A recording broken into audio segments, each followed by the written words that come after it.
Jai Srila Bhakti Sundar. Oh. Okay.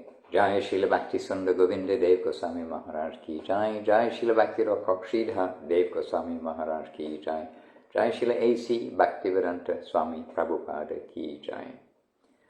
So dear devotees, on Facebook, on Instagram, and in the recorded version, we're coming with what's been asked to be 15 minutes, a short reading, short reflection on Krishna consciousness in the line of Srila Govinda Maharaj, Srila Sridhar Maharaj, Srila Prabhupada. And that means Srila Bhakti Siddhanta Saraswati Thakur, Srila Gokishore Das Babaji Maharaj, Srila Bhakti Vinod Thakur, the origin essentially of the great uprising of Krishna conscious awareness around the world, and the availability of the Vaishnava texts, availability of the Vaishnavas, the availability of the connection of service to the upper world by the grace of the great masters, Srila Guru Maharaj, Srila Gurudev and Srila Prabhupada, and our descending current of transcendental knowledge coming from the ancient times, the Vedas, from Sri Krishna, from Veda Vyas, and in the recent times, then from Srila Chaitanya Mahaprabhu, Gauranga, Sri Chaitanya Mahaprabhu, who appeared about 500 years ago as a great reformer in Bengal.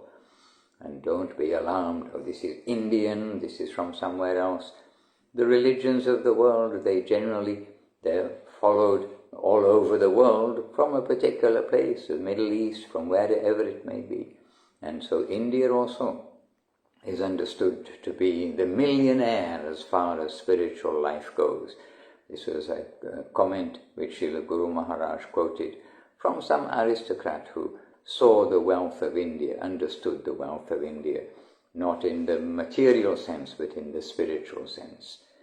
So while the rest of the world has cave paintings to meditate on from ancient times, the Indian educated world has the Vedas to go on, the Sanskrit, carefully composed and presented, revealed truth given in writing to go on. Not just speculating on a cave painting, but learning from the guidance and instruction from the wise persons of yore. But not only of yore, today also, that current flowing through great personalities, such as Srila Bhakti Vinod Thakur, Srila Bhakti Siddhanta Saraswati Thakur, Srila Guru Maharaj, Srila Prabhupada and Srila Gurudev. So, often we are reading from Srila Gurudev, often we are reading from Srila Guru Maharaj. Today, because we read it and it just is a clear emphasis for us for the success of our spiritual journey, trying to make our lives successful, to get good guidance.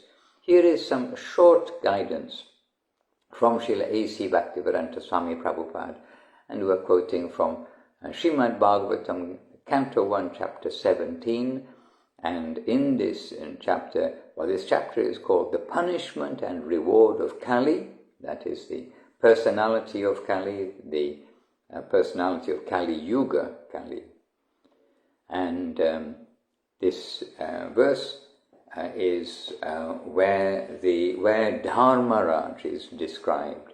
Dharmaraj, the bull who is representing religion, and he would normally be standing, as we know, bulls stand on 4 legs. So, but this verse we will recite. So first of all, just very brief. Om Namo Bhagavate Vasudevaya. Om Namo Bhagavate Vasudevaya. Very traditional before reading Srimad Bhagavatam, and Jai to our Divine Masters.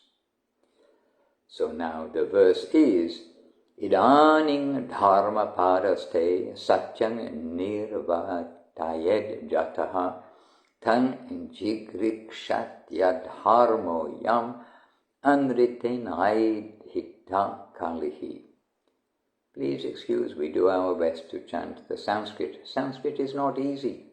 Educated, brilliant persons would understand Sanskrit, and Srila Guru Maharaj, incidentally, in their family, Srila Guru Maharaj spoke, and their family spoke backwards and forwards, conversational Sanskrit. So anyhow, this verse is, you, so Dharmaraj, the bull, the whole emblem of religion, you are now standing on one leg only, which is your truthfulness, and you are somehow or other hobbling along. But quarrel personified, Kali, of the age of Kali, flourishing by deceit, is also trying to destroy that leg. Hare Krishna. Then the purport as given by Srila A.C. Bhaktivedanta Swami Prabhupada. Clean, clear guidance. So Srila Prabhupada saying, so Srila A.C. Bhaktivedanta Swami Prabhupada ki jai. The principles of religion do not stand on some dogmas or man-made formulas, but they stand on 4 primary regulative observances, namely austerity, cleanliness, mercy, and truthfulness. Austerity, cleanliness, mercy, and truthfulness. The mass of people must be taught to practice these principles from childhood. Austerity means to accept voluntarily things which may not be very comfortable for the body, but are conducive for spiritual realization. For example, fasting. Fasting twice or 4 times a month is a sort of austerity which may be voluntarily accepted for spiritual realization only, and not for any other purposes, political or otherwise. Fastings which are meant not for self-realization but for some other purposes are condemned in the Bhagavad Gita. And just to go from this, and what is that fasting which is recommended to us, instructed to us indeed, as Mahaprabhu requested of his mother. One request he asked of his mother. Mother, on Ekadashi days, please do not eat grains. And she immediately said, yes, my son, I shall not eat grains on Ekadashi days.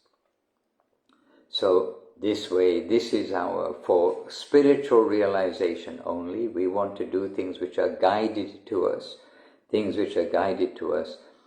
for our spiritual purpose. And Ekadashi days are Krishna's days, and other days such as Janmashtami, etc. They are Krishna's days for his satisfaction. And we will leave our bodily things to the minimum, our bodily necessities to the minimum, and use our energy instead for Krishna. So fastings which are meant not for self-realization, but for some other purposes, are condemned in Bhagavad Gita. Krishna is the speaker of Bhagavad Gita. He knows what is what. He is the Lord, Bhagavan, Bhagavad Gita. So he knows what is what. Hare Krishna. So similarly, cleanliness is necessary both for the mind and for the body. Simply bodily cleanliness may help to some extent, but cleanliness of the mind is necessary, and it is effected by glorifying the Supreme Lord. No one can cleanse the accumulated mental dust without glorifying the Supreme Lord. A godless civilization cannot cleanse the mind because it has no idea of God. And for this simple reason, people under such a civilization cannot have good qualifications. However, they may be materially equipped. So materially they may have everything, but the qualifications of cleanliness of mind, which means having the Supreme Lord at the center, that is absent. So a godless civilization cannot cleanse the mind because it has no idea of God. Who is God? What does He look like? What does He want from us? What is our relationship with Him? Where does He live? What does He do? Etc. And for this simple reason that they have no idea of God, then people under such a civilization cannot have good qualifications, however they may be materially equipped. We have to see things by their resultant action. The resultant action of human civilization in the age of Kali is dissatisfaction. So everyone is anxious to get peace of mind. And this is very obvious and clear. We are in the age of Kali, 4 ages given in the scriptures, 4 ages, like a golden age, silver age, bronze age, iron age. Iron age is the Kali age, and the others are known as Satya Yuga, Treta Yuga, Dwapara Yuga and Kali Yuga, or Satya Yuga, Dwapara Yuga, Treta Yuga and Kali Yuga. And there's, in different ages, different general nature of the civilization, but the resultant action of human civilization in Kali Yuga, the age of Kali, is dissatisfaction. We see it all around. Then Srila Prabhupada says, so everyone is anxious to get peace of mind. This peace of mind was complete in the Satya age, the golden age in our analogy, because of the existence of the above-mentioned attributes of the human beings. Gradually, these attributes have diminished in the Treta Yuga to 3/4, in the Dwapara to half, and in this age of Kali to 1/4, which is also gradually diminishing on account of prevailing untruthfulness. By pride, either artificial or real, the resultant action of austerity is spoiled. By too much affection for female association, cleanliness is spoiled. By too much addiction to intoxication, mercy is spoiled. And by too much lying propaganda, truthfulness is spoiled. The revival of Bhagavat Dharma can save human civilization from falling prey to evils of all description. So this tendency for peace of mind, here we have some direct, clean, clear, sweet instruction and guidance from Srila Prabhupada. And just now we're traveling in England and traveling in Ireland, and we've been hearing about how devotees came to Srila Govinda Maharaj, to Srila Gurudev, and how Srila Gurudev gave the instruction to the established devotees in the UK and here, that you must stress to the newcomers what is expected of them, and they must know these things. It is your duty to do that, and you will then recommend the souls, the sincere seekers to me. Because Srila Gurudev, we know in India, normally devotees will come, Srila Gurudev gets to know the devotees and gets to give direct instruction and guidance too about the 4 regulative principles, things like this, that Gurudev expects that the devotees will know. And in the West, Gurudev sometimes gave quickly initiation to devotees, but that doesn't mean that, oh yes, suddenly they've come and from nowhere Gurudev is giving that, and so everyone can just come and easily take initiation. As sometimes some little, you could say, reputation or accusation is made from other quarters that, oh, without qualification they're coming. But Srila Gurudev is expecting that the devotees will know about austerity, cleanliness, mercy and truthfulness, that they know about the 4 regulative principles of no illicit sex, no gambling, no intoxication, no meat eating. The very places where, probably it's this chapter of Srimad Bhagavatam is described, that the personality of Kali was given to reside.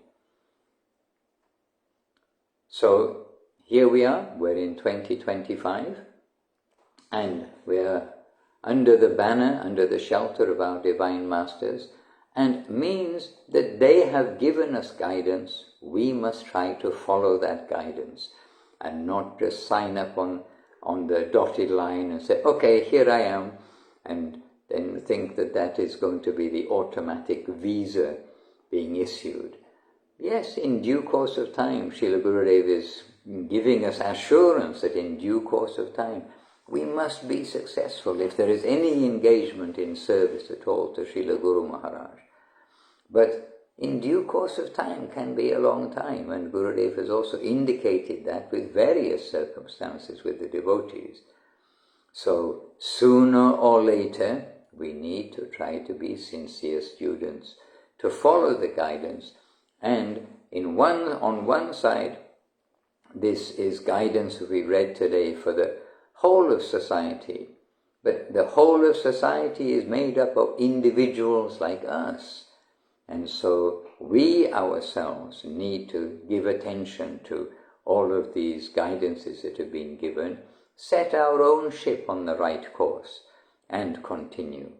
And then as many can recognize that it is the healthy thing to do for peace of mind, as Srila Prabhupada pointed out. It's Kali Yuga, everyone's disturbed. Being disturbed, naturally, we hanker for peace of mind. So peace of mind will come putting the Lord at the center, with the basis that we will do austerity, be clean, be merciful, and be truthful for the sake of the Lord, not for the sake of anything else. Hare Krishna. And this, we've been having lots of festivals, and we've been remembering Srila Bhakti Siddhanta Saraswati Thakur with his recent appearance day. And Srila Bhakti Saranga Goswami Maharaj, incidentally. We've been hearing and reading and sharing some topics that Srila Gurudev and Srila Guru Maharaj have given in glorification of the nature of Srila Bhakti Saranga Goswami Maharaj. And we see how beautiful is devotional life. And one big emphasis that we see throughout the whole of the guidance of Gurudev, Guru Maharaj and Srila Prabhupada is this idea that we ourselves must follow Krishna consciousness. We must follow those advices. And we should not be discussing the qualities of others, except in the sense of the Vaishnavas' good qualities. And so today also already some reflection on when devotees pass away, or even when a regular like family member or some person of society will pass away, then afterwards everyone will only look at the good of that person. And in the burial ceremony, when some of the different relatives or persons in politics or something who are coming to see off a great personality of the country, they will say about all the good things that they've done, and they're not going to come listing bad things. So we need to be in this nature when the devotees are alive with us and appreciate the good everywhere, whatever is good, and we will overlook the other qualities. We are all in the hospital, we are all diseased, we're in that environment where there is infection everywhere. But it is not the material side that we are to see. We are to see the devotional good side of everyone. So when the material world can deal with their relatives, etc., after death with such honor, but we will, yes, after death, in remembrance of the disappearance or the life of a devotee in the past, we're very happy to hear their glories. But with the living devotees, we should see only their glories in a similar way. And so those who are sincere, those who are trying for these qualities that are given by Srila Prabhupada, for a civilized society, putting the Lord at the center, following basic directives of life to make our life civilized instead of uncivilized. And civilized life is putting the Lord at the center. Uncivilized life is putting ourselves at the center, animal to animal competing, etc. And without the Lord, we have to go on competing animal to animal consciousness, birth after birth, in different animal species.